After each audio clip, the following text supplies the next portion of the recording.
it's Monday, March 23rd of 2026, and this is from the Press Box on the Right Team podcast. I am David Weaver, host of the podcast, and as always, I'm joined on this Monday morning by my co-host, my friend, and the pastor of Friendship Baptist Church, as well as the sports director of KMHT 103.9 FM in Marshall, Texas, none other than Brother Matt Paul. Matt, did you enjoy your weekend? I know you were dipping in and out of your various hats that you wear, and we're actually doing a wedding, I believe, over the weekend. And trying to. Did you have your phone out while you were watching the wedding or doing the wedding and following everything was going on? So not during the wedding. I want to be clear on that, but during the reception, yeah, there was a fair amount of keeping up with stuff. I won't lie. You have said pretty much since the opening tip of basketball season that there's nothing like really the opening weekend of the NCAA tournament, and I'm going to have to agree with you, particularly with this one. Man, what an exciting set of games for the most part. I mean, there were some clunkers in there, but man, it was an exciting weekend of basketball, and we're not done yet. We are heading into the Sweet 16 this week, of course, and we're going to talk about that here on the show as we get going. But anyway, we're going to start off here with some NCAA tournament review with our on-campus segment, which is sponsored by Stiles Electric, which is proudly serving East Texas from offices in Mount Pleasant and Longview. Stiles Electric has delivered reliable professional electrical services for more than 25 years, from school districts and universities to civic organizations and commercial projects across the region. Stiles is proud to power the projects that help East Texas grow and thrive. When quality, workmanship, and trusted experience matter, choose Stiles Electric, service that speaks for itself. Well, what do you have for us here from your expert opinion over the way you saw the first weekend, how it played out? I really felt like, I mean, there are a lot of similarities, I guess you could say, to what we've seen in previous years. Like, there's no doubt, or really more last year, there's no doubt the favorites kind of ruled the day. I think if you picked chalk, you hit 13 out of the Sweet 16. But there were some moments, one of which would have been your Longhorns, which I felt like once they got by BYU, I liked them against Gonzaga in that game. If you remember when Andrew and I broke it down, I think a lot of that had to do we picked BYU to go to the Sweet 16. I don't know how much of it had to do with BYU as opposed to how much of it we just weren't really believers in Gonzaga. And so really been impressed by, I mean, it's hard to call the University of Texas a Cinderella. That feels weird. But they're an 11 seed in the Sweet 16, and Sean Miller deserves all the credit in the world. I felt like all along when Texas hired him, they had a winner. Man, you want to talk about out kicking your coverage a little bit in year one. I think he's definitely done that. From where they were a month ago, really just 2 weeks ago, to where they are now. Yeah, I would agree with that as a Texas fan for sure. It was exciting Saturday. There were a couple of times there late in the game where I could kind of see the old Longhorns trying to poke their ugly head out and you know, snatch a loss from the jaws of victory kind of thing. But I mean, Heidi hit that big shot, and it was just like a big release, man. I mean, it was just great to see. And again, for a school not known for its basketball prowess, you know, they're not necessarily a blue blood, you would say, in basketball, but it was good to see. And yeah, I agree with you, Sean Miller. He's won everywhere he's been. I mean, and now he's got the opportunity to do it at Texas, and again, that's exciting. It's got to be exciting for college basketball, at least for this man, anyway. Yeah, I agree. And I think the big story is the Big Ten, though. You know, no surprise that Michigan and Michigan State and Purdue and Illinois have made the Sweet 16. Kudos to Nebraska, having never won an NCAA tournament game, and now they're in the Sweet 16. Why you want to talk about entertaining game? I mean, Vanderbilt nearly hit a half-court shot to win that game. I mean, that ball was rattled around the halfway. Quarters of the way down. Unbelievable. Yeah. And, of course, Iowa. I mean, here's the thing. You know, what we didn't get last year, I mean, we had all four number ones make the Final Four.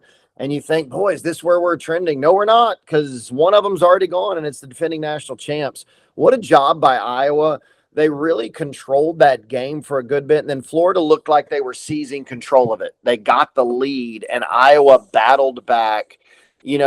Florida's at the line up by 1 with about 9 seconds left. And I'm just sitting here thinking, if he misses one, you go for the 3, you go for the win. He made 1 out of 2. Iowa came down, popped a 3. They win the game.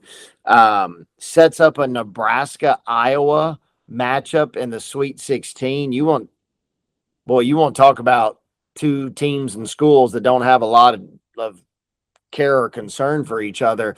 So it was a huge weekend for the Big Ten.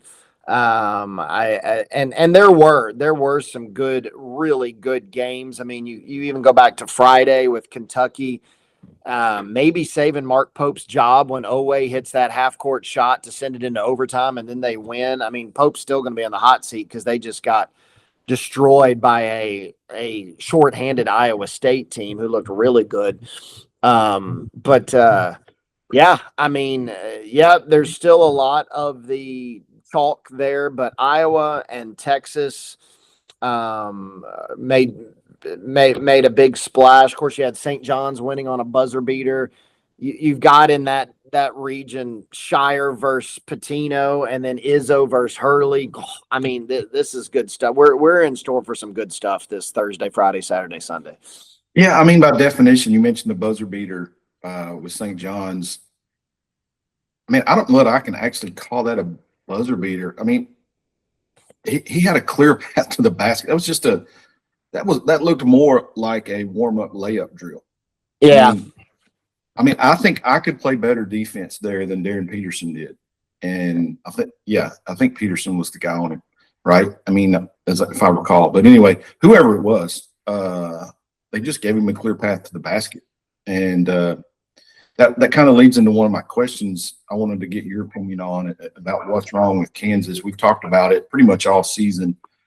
Went back and saw some things online that just were eye-opening me. Again, I have some friends who are true blue Jayhawks and from Kansas, and they're scratching their heads this morning too, because it's just been one of those years that it's hard to imagine they have that much talent on the floor and they can't score. I mean, they can't score.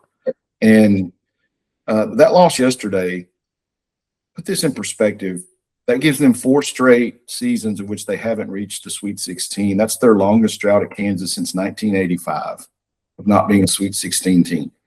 And now they've gone 3 seasons, of course, without winning the Big 12, which is their longest gap and drought there since 2001. I don't know if you saw Bill Self's comments after the game. He looks like a tired coach. I've seen tired coaches before, and I'm not talking about just physically tired. He looks emotionally, mentally drained. I think this team took a lot out of him this season. And, I think it's 50-50 whether he's back or not. Well, and not just this season, but if you remember the whole drama with Hunter Dickinson, 3 years ago, they get him as that's like the portal. That was the darling of the portal. And he goes there and, he ends up staying 2 years, and it felt like Self was just like, man, I'm done with this guy. I'm tired of this guy. And you finally get rid of him and you roll into what? Here comes Darren Peterson, who may or may not play on any given night. And, it does. I feel like he's been kind of tired of Kansas for a couple years now. He does not strike me as a guy who has nothing left in the tank as far as coaching goes. I just wonder if that tank needs to be refilled somewhere else. Yeah, that's kind of going to be interesting to watch here as these next few days play out. And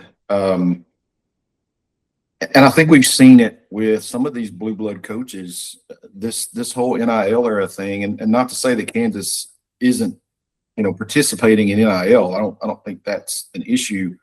Some of these coaches don't know how to adjust to, these being challenged every single night now. I mean, there are no easy nights in the Big 12.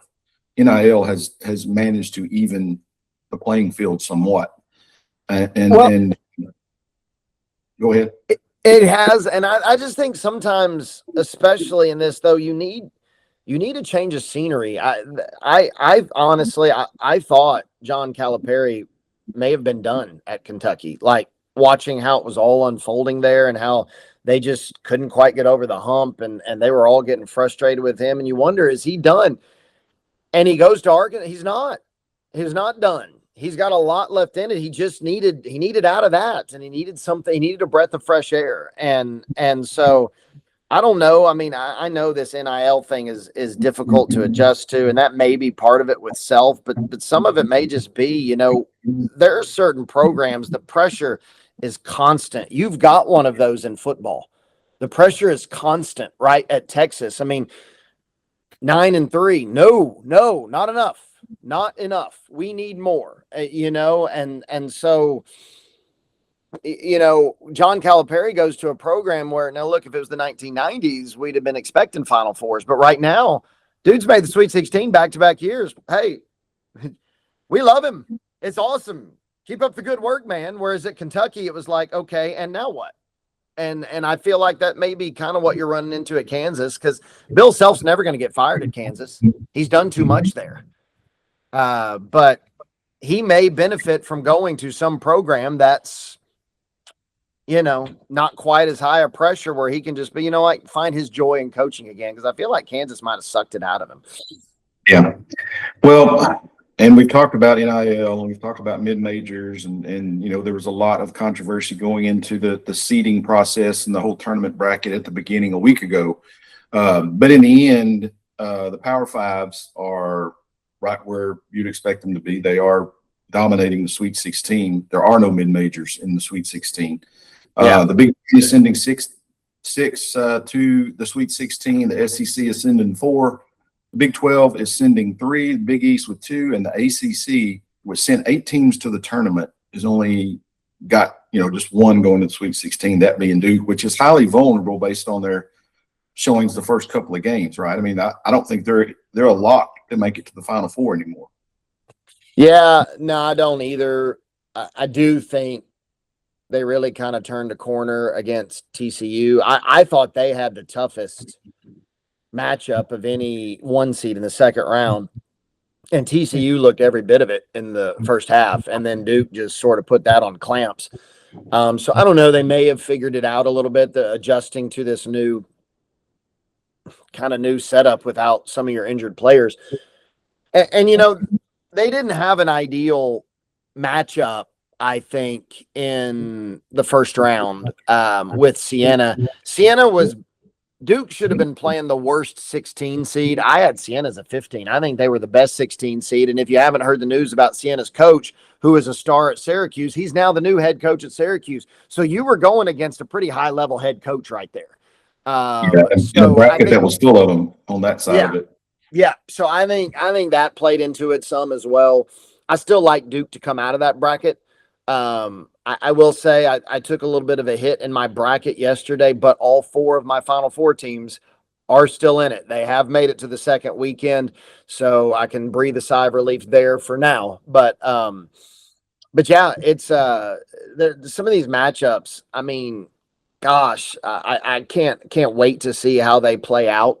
I think every single region has at least 1, maybe 2 that are really elite matchups. And I do want to say, just for you and I both being SEC guys with Texas and Arkansas, the SEC is an underdog in all 4 of their matchups, and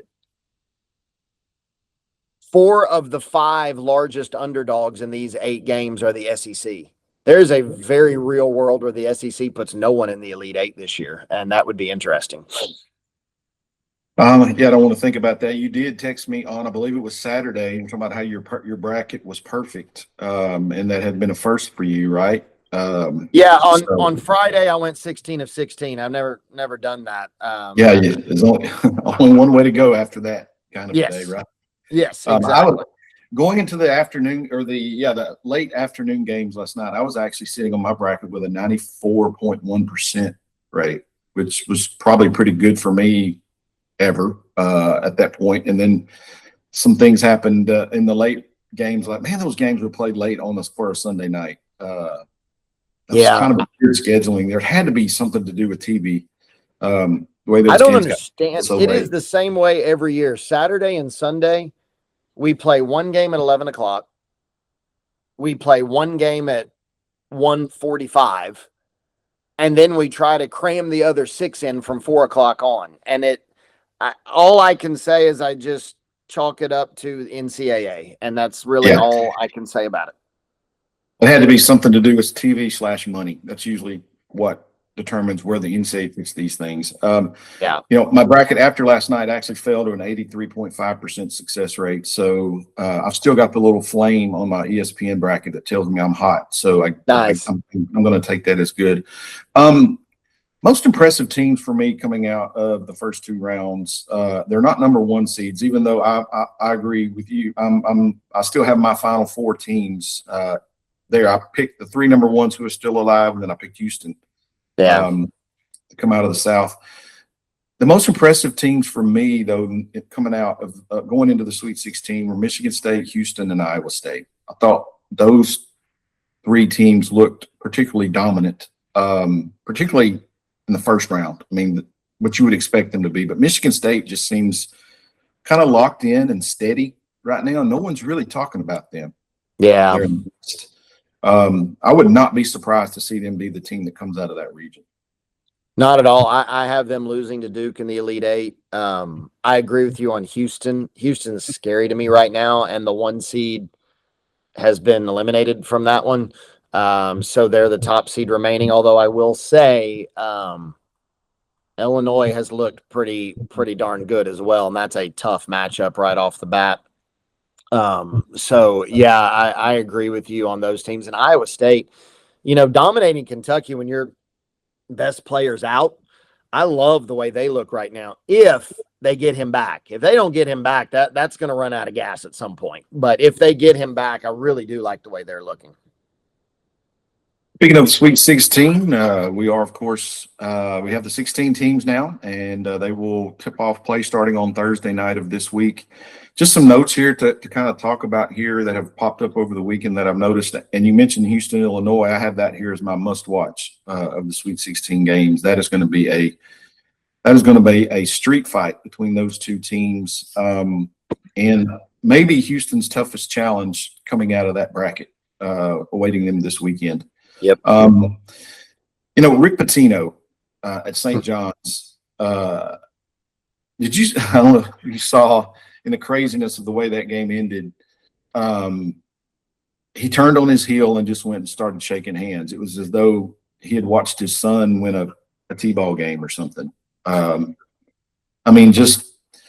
had to be churning inside after that. I was just taken by the calm and I don't want to say arrogance, because it's not arrogance. It's just confidence. But he was having to be sweating that down the stretch there. But anyway, he is now taking his 4th different team to the Sweet 16. Only 2 other coaches in history have done that. And that's Lon Kruger and your guy, Coach Cal, and Pitino. That's it. 4 different teams to the Sweet 16. Quite an accomplishment. Yeah, I mean, there's a reason that I really labored over maybe picking St. John's over Duke and coming out of that, because Pitino is that elite.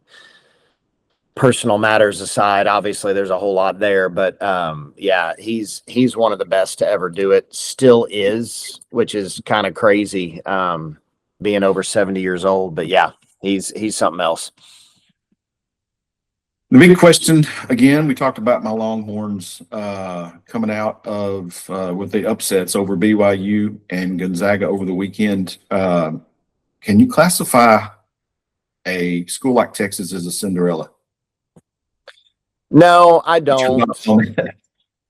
I don't. I mean, look, if High Point had beaten Arkansas, which what a game, they almost did. That qualifies. That's only 1 seed worse than Texas. So why wouldn't Texas? Look, no one is shocked that Texas is here.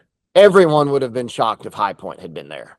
So that's kind of how I view that. Well, I go back to the way I've been describing my Horns all season long, and they're dangerous, man. I mean, they can, Yeah, when they play like they have the last two nights, they can beat anybody. They've got scoring, and they're playing a little defense now. They are. I hesitate to say that because they'll go out, Thursday and give up, 120 to Purdue. But yeah, I mean, it's all locked in right now. And again, credit to their coach, Sean Miller. He's kept it together and got them playing their best ball at the perfect time. Yeah. Upset watches that you're going to be looking for this weekend. Man, I've got St. John's and Duke. I think, again, man, Duke's one of my Final Four picks. But man, they've got to run a gauntlet to get there this weekend. I mean, they got to beat St. John's and then the winner of UConn and Michigan State. They may be the most tried and tested team if they do make it to the Final Four. I just don't see it yet, unless they're able to regroup and find some magic here over the next couple of days. Yeah, I could see that. I like the Iowa-Nebraska matchup. That is just two teams very, very familiar with each other. Everyone was shocked that Iowa beat Florida. I don't know that there's going to be nearly that level of shock if they beat Nebraska. They've already done it once this year. So I think that is one that I'm watching. I also think that don't sleep on Tennessee. Tennessee got a lot of experience with that team against Iowa State, especially if Jefferson's still out. Tennessee's way better than Kentucky. There was only one seed line difference. I understand that. I still think Tennessee's a way better prepared tournament team than Kentucky was. So I could see that one being really interesting as well. Well, it's going to be fun to watch. Again, it's that time of year. This is a great weekend, Sweet 16 weekend. And you and Andrew last week, we're saying it's going to be exciting. The first two rounds will be exciting, but the big weekend is going to be the matchups that take place this coming weekend. Yeah. So again, another full weekend of college basketball coming up this week. The women's bracket, of course, they will play their final day and final night of games in their round of 32 this evening. We will kind of give an update on their bracket the way it looks tomorrow. And so be sure to tune in for that. I did want to mention here, it was a busy weekend in college baseball, Matt. I don't know if you got to see any baseball with everything you had going on in your life, but it was a wild weekend, particularly in the SEC. I did watch some of the Texas Auburn series. That was a top five matchup this weekend. They're taking place in Auburn. Tremendous atmosphere in that one. The Horns gave one away Friday night in excruciating fashion. Had a lead, a 3-1 lead going into the night, had some control issues, which have plagued them here the first couple of weeks of conference play.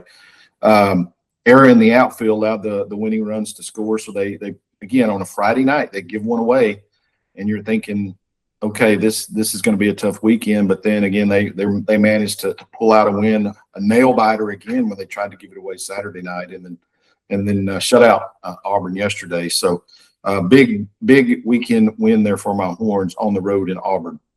Agree. That was really, really good. That series win is significant. Every series win in the SEC is significant. I don't really care where you're playing, especially if you're playing on the road, but that one especially is one you can hang your hat on. Yeah, and in particular the SEC, which of course you and I are most familiar with, and we're going to focus on. We've got a big weekend coming up this weekend for Texas fans. Oklahoma will be coming to town. There are 7 teams currently, Matt, in the SEC that are tied atop the SEC standings. All of them highly ranked. Your Arkansas Razorbacks, my Longhorns are 4-2, but there's 5 other teams in that group.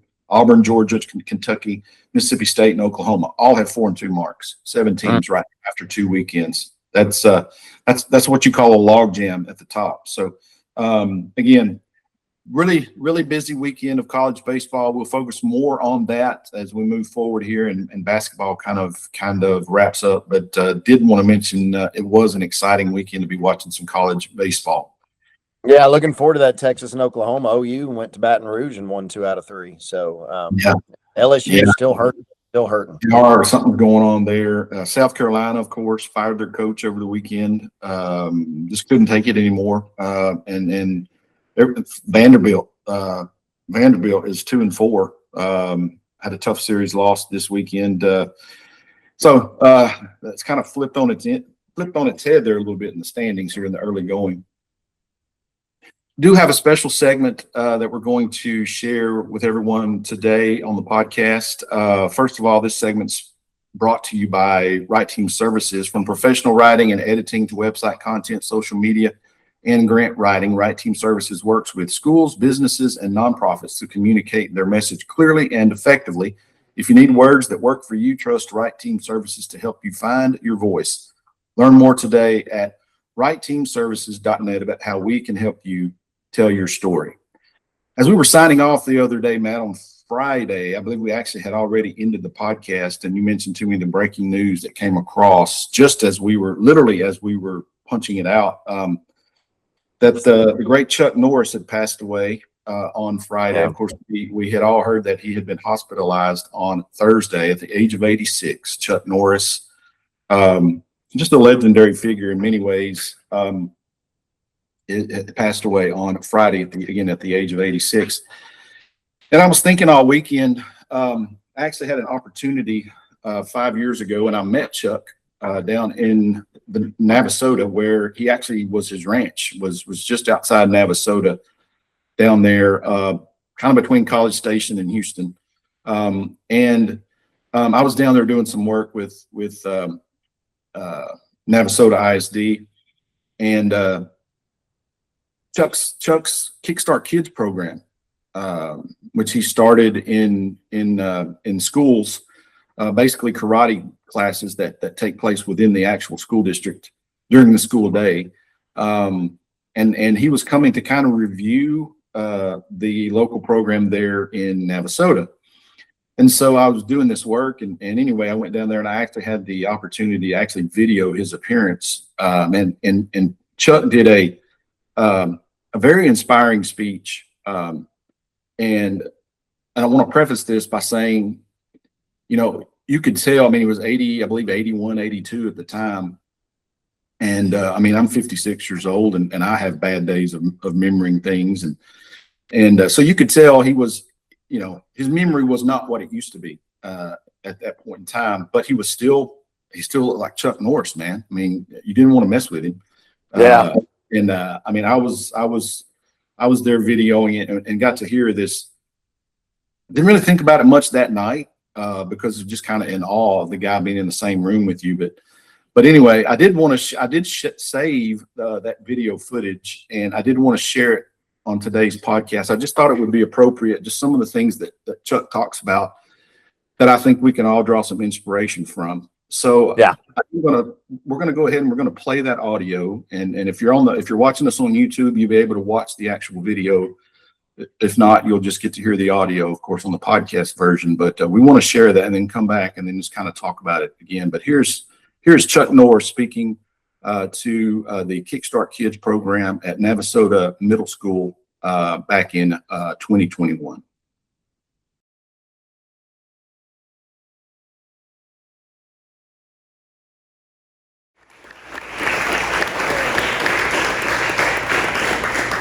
You guys know who Bruce Lee is? You heard of him?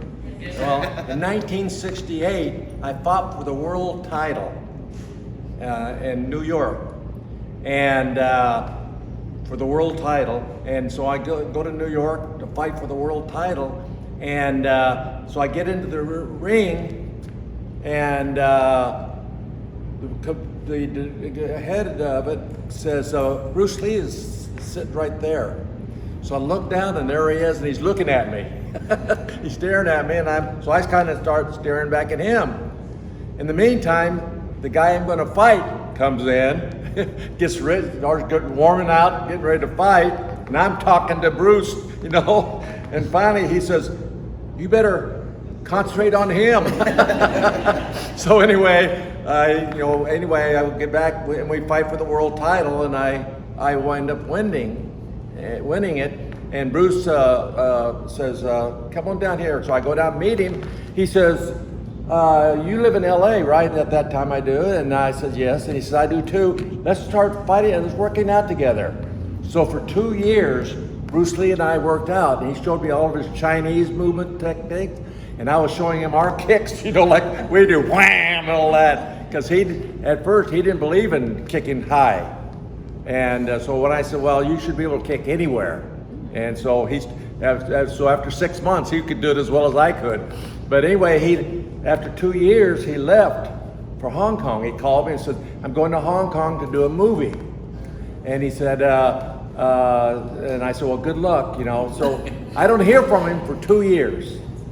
Then 2 years later, then all of a sudden he calls me and says, I've done 2 movies and they're really exciting. He said, now I want to do a movie with the best fight scene ever done. And he said, I want you to be my opponent. I said, oh, you want to beat the world champion, huh?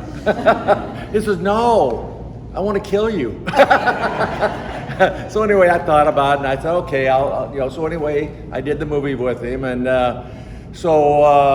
and then in 1974, I retired from competition, and so Steve McQueen, if you know who the actor, anyway, he was one of my students, and so I was talking to him. He said, what are you going to do now that you're not fighting anymore?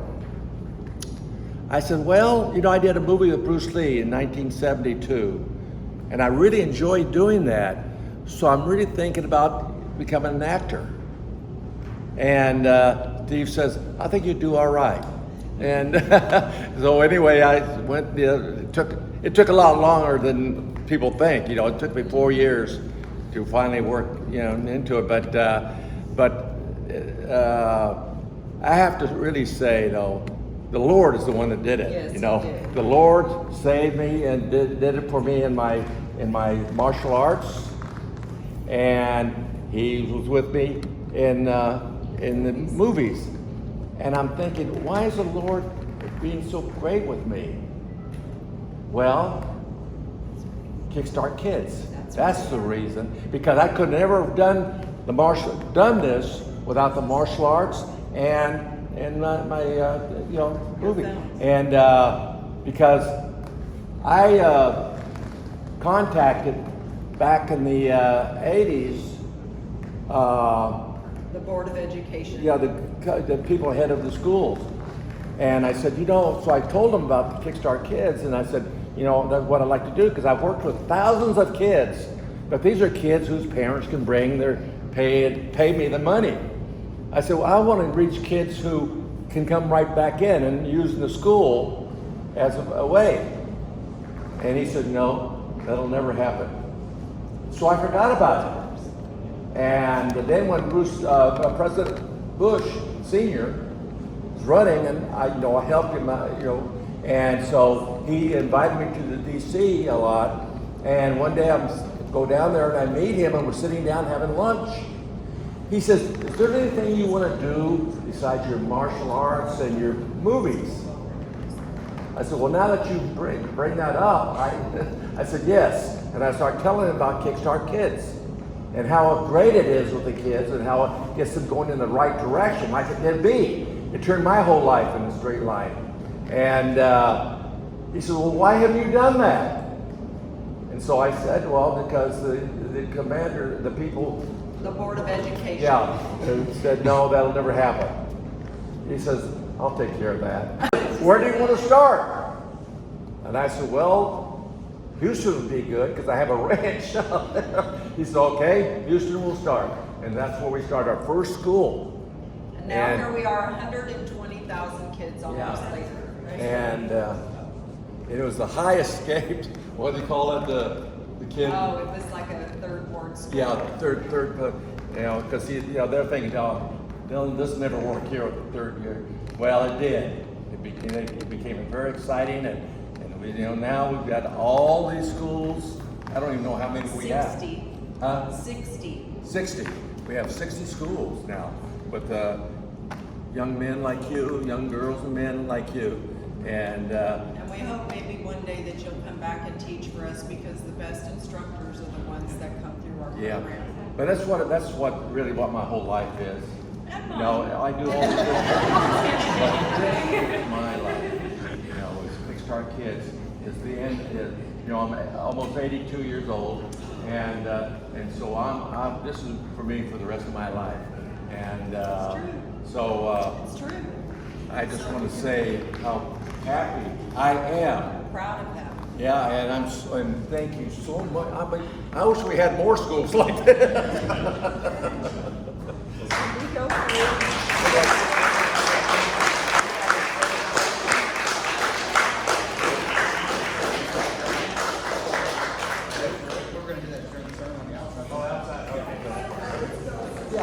Just want to shake your hand.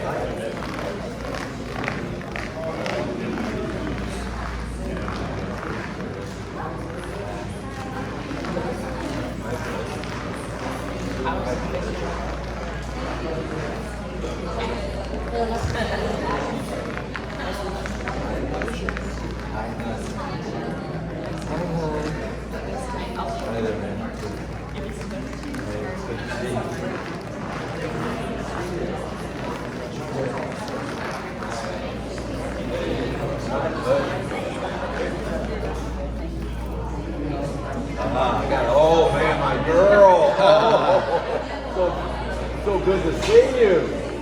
Oh, thank you.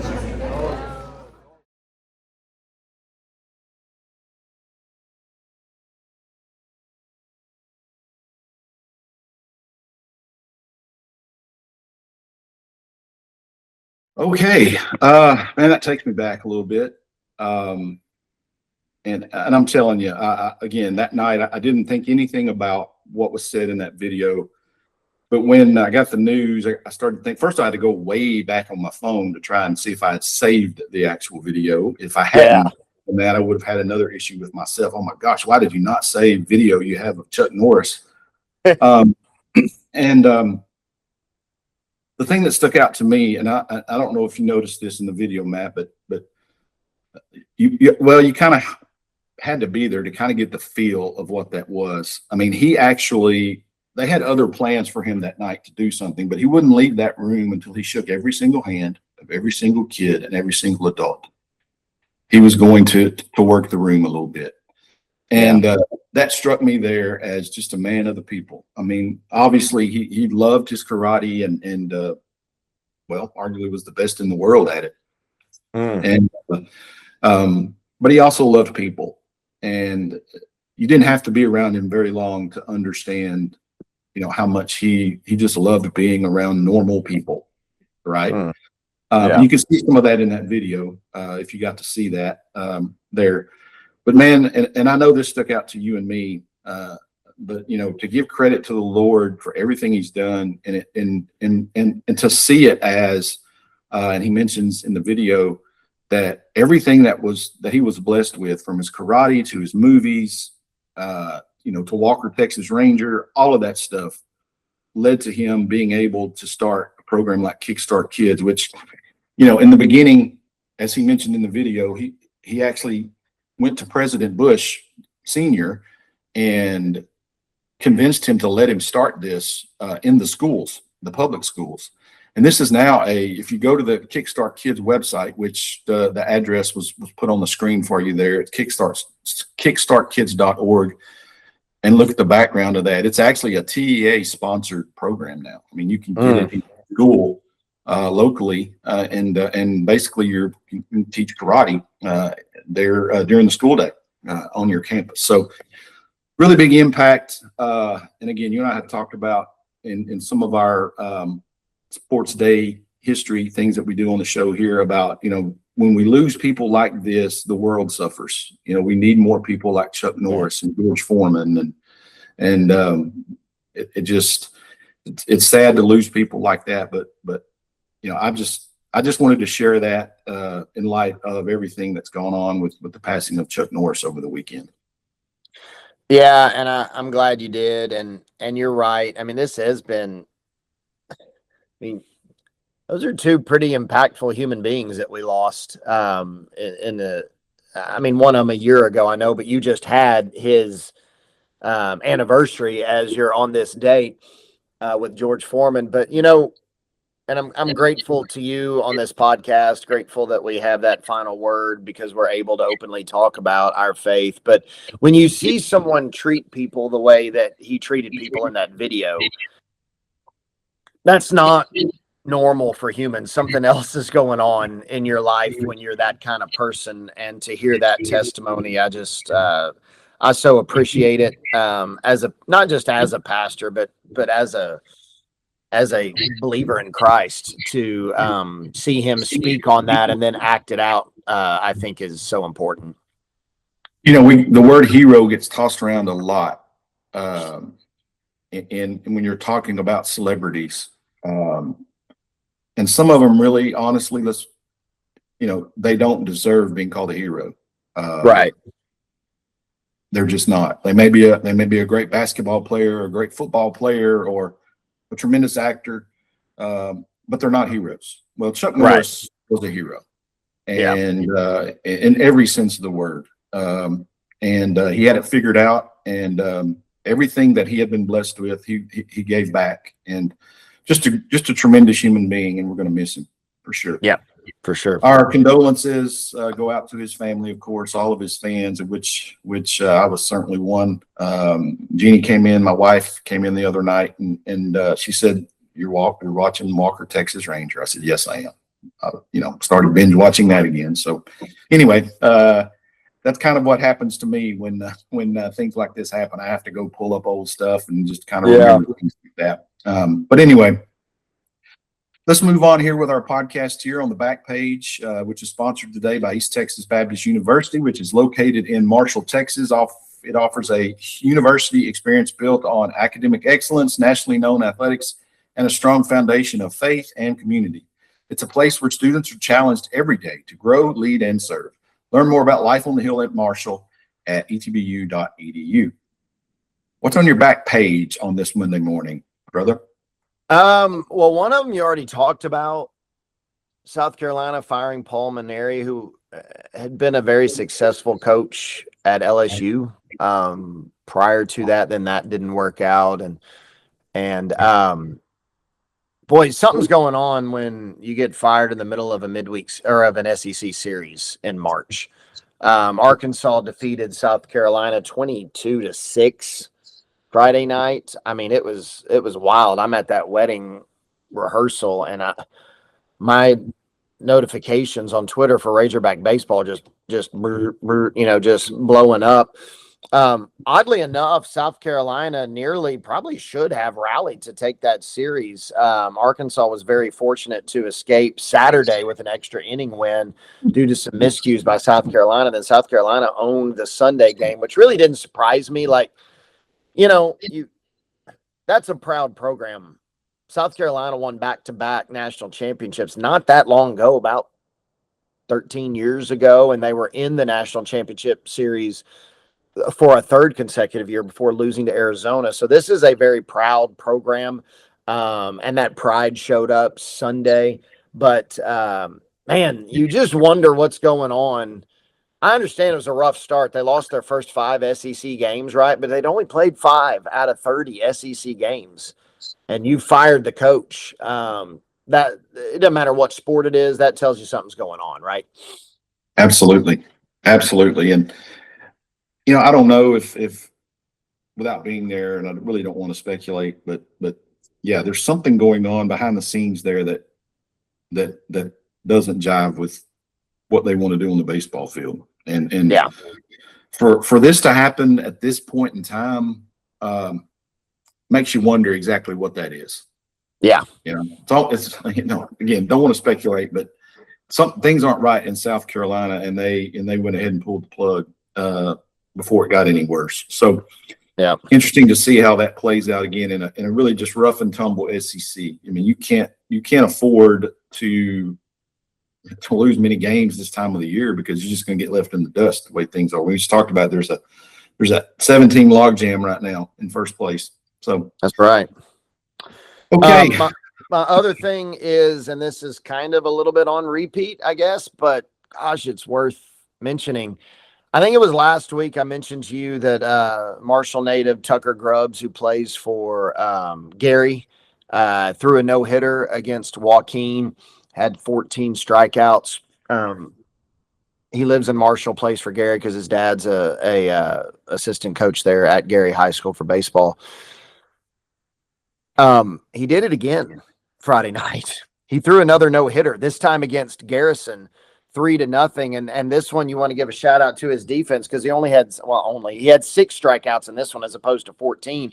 So obviously his defense was putting in work and getting it done.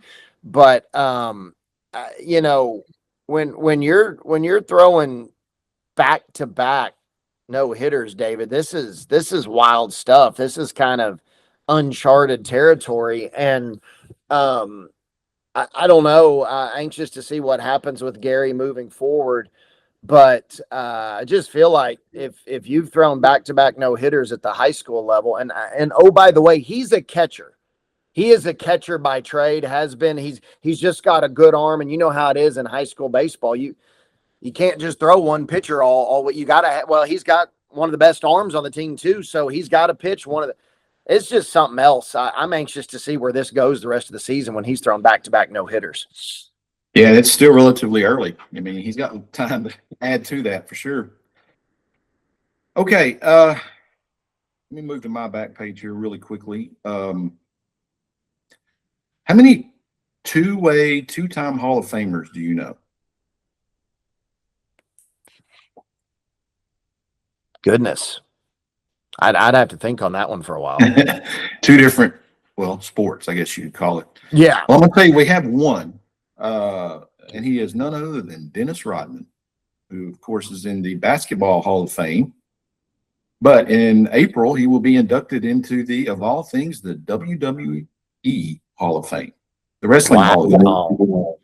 And this is for real because it's reported by Shams on Twitter. But yeah, the Worm is going in as a WWE Hall of Famer. And the picture it shows here, of course, is him wearing his NWO shirt. So, Sure. and I mean, I don't recall really seeing. I kind of blocked out that era of wrestling, particularly the NWO era. But yeah, congratulations to Dennis Rodman. He's going to be a 2-time Hall of Famer in 2 different quote sports. There. I like how you threw that quote in there. yeah, quotes. And then the other thing I have here, just very quickly on mine, I saw this last week, and I actually had it last couple of days, actually, but just didn't really have a way to fit it in. But did you see this? So the University of Texas in Rio Grande Valley, their guard, whose name is, of all things, get this, and again, I had to double check to make sure this is true. Guard Always Right. Always. WRIGHT is entering the transfer portal, according to his agent. Always is, of course, the brother of All Right. Yes. Who's a Xavier point guard who is also entering the NCAA transfer portal. And so you've got the brothers, The Wright brothers, and Always Right going into the NCAA transfer portal. Yeah. I'm adding both of those guys to my team just for all the questions I'm going to get throughout the year. That is media gold. All Man. And always right. As you said, the Wright brothers. Golly. I know our buddy Jack Stowler does the all name team every year, mostly for football. Jack, if you're listening out there, we got to get these guys, if they're not already on your all name team, there in the Longview News Journal. All and always right. That's awesome. Okay. And then just one other note here before we get into our This Date in Sports History. Matt, you'll be proud to know this. I have gone and I have actually listed gotten all of our games locally for baseball and high school softball. That what I'm going to put on our Facebook page. Okay. For Tuesday, tomorrow night, you'll be able to find all the schedules of your team there and know exactly who's playing tomorrow night. It was had some downtime in between games the other day. Actually, I was watching games as I did it. But yeah, we're going to put that up on our Facebook page, similar to what we did with basketball. So hopefully we can have all of I did it for myself to just reference, but I wanted to put that up there for our fans on our Facebook page, just in case you're having trouble finding your team or a game in the area. You'll be able to find that. Sure. I'll put up Tuesday sometime today, and then we'll just go from there. But anyway, just wanted to make sure everyone understood that would be available starting tomorrow. Okay, this date in sports history, very quickly, a few birthdays to celebrate today. In 1929 on this date, none other than Roger Bannister, the man who ran the first sub 4-minute mile. We actually mentioned I believe his passing last week. We celebrated or remembered. We're not celebrating his passing. Don't. Right. But yeah, his birthday is today. He was born on this date in 1929, which would make him 97, right? 97, that's right. Would have been his 97th birthday. And again, I still haven't run a sub 4-minute mile, and probably will never run a sub 4-minute mile. I know you have though, right? I'm not. No, not a chance, man. You'll recognize these next few names for sure. All basketball players of some sort. But in 1955, on March the 23rd, none other than NBA Hall of Fame center Moses Malone was born. Moses Malone, yes. When That's I an first NBA great. When I think of my days as a young boy growing up in 1970s Marshall, Texas, when I thought of an NBA center, Moses Malone was the first name that came to me. And played, of course, for the Houston Rockets for a long time, and then went to the Philadelphia 76ers, won him a title there, and he's passed away now, but a few years ago. But Moses Malone celebrates birthday today. 1973, NBA Hall of Fame point guard and current coach of the Dallas Mavericks, Jason Kidd, was born on this date in 1973. Jay Kidd is, of course, I would put him in the class of maybe a top 5 to 10 point guard ever, right? No doubt. No doubt. For sure. Won a title, of course, with the Mavs on his second stint in Dallas, and then, of course, has come back to be their coach. And now, of course, he's expertly managing the tank that's going on there right now to try to get up in the top. They're currently in the 6th spot right now, and I still don't know if that's high enough to get the guys that I want. I've already got them ranked in my mind. And AJ DeBanza is my number 1, and then your guy at Arkansas, Darius Acuff. Those are dreams for me to be a Maverick next year. Yeah. We'll see where that all kind of falls in the pecking order with the lottery. Little trivia for you: do you remember where Jason Kidd played college ball? He played at USC. No, he played at Cal. Cal, that's right. You don't have too many high-level basketball players coming out of Cal, but he's one of them. No, and he was part of that triplets there in Dallas there that they tried to put together between him and Jim Jackson, who is now of course, commentator. I saw him the other day. Yes. And Jamal Mashburn, who's a studio analyst, and that kind of got broke up over a relationship. Yeah, that's fun stuff, isn't it? Yeah, busted up that trio for real. But anyway. And then also today, born on this date in 1992, he's currently on the injured list, but Dallas Mavericks point guard Kyrie Irving shares a birthday with Jay Kidd. No wonder they get along so well. But Kyrie is celebrating a birthday off the court. Of course, he is rehabbing that knee injury and will be back hopefully full speed next year.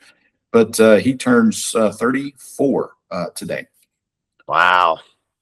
And would love to see him back out there at some point. I know, and again, especially if you get one again, DeBanza or Acuff or I'm kind of down on Cam Boozer a little bit right now. Just I'm not been that impressed with these first couple of games, but plus you don't really want to have too many Duke guys on your team, right?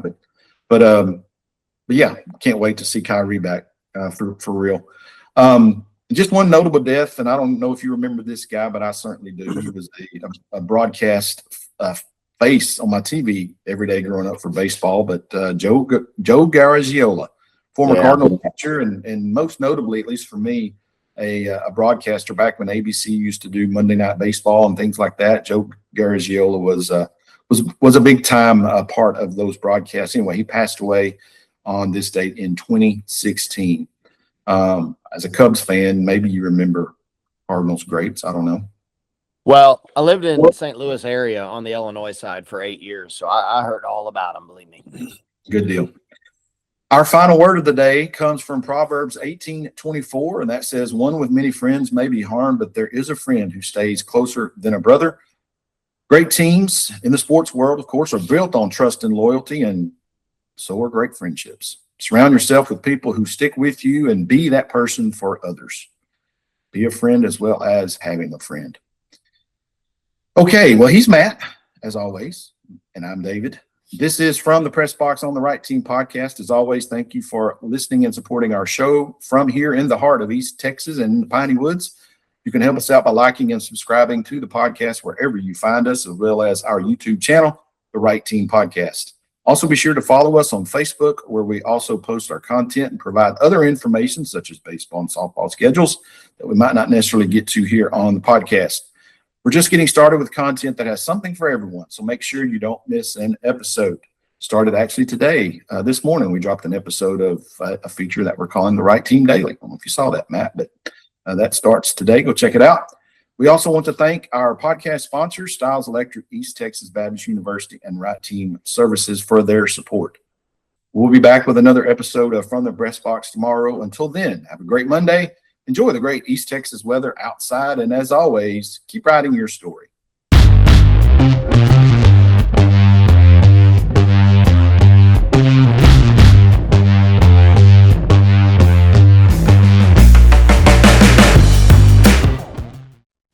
This episode of the Right Team Podcast is also brought to you by Styles Electric. For over 25 years, Styles Electric has been providing reliable, professional electrical installation and repair service all throughout East Texas and beyond. We specialize in industrial and commercial projects of all sizes. We are proud to be a part of our communities and schools here in East Texas. Contact us today at 903-236-2536. That's Styles Electric, reliable, professional, and experienced. Did you know that someone somewhere is talking about you? Yes, your school district, your business, your church, your nonprofit group is always the subject of a conversation somewhere. Maybe it's Facebook gossip, maybe it's talk around the water cooler, maybe it's written in a newspaper or a blog somewhere.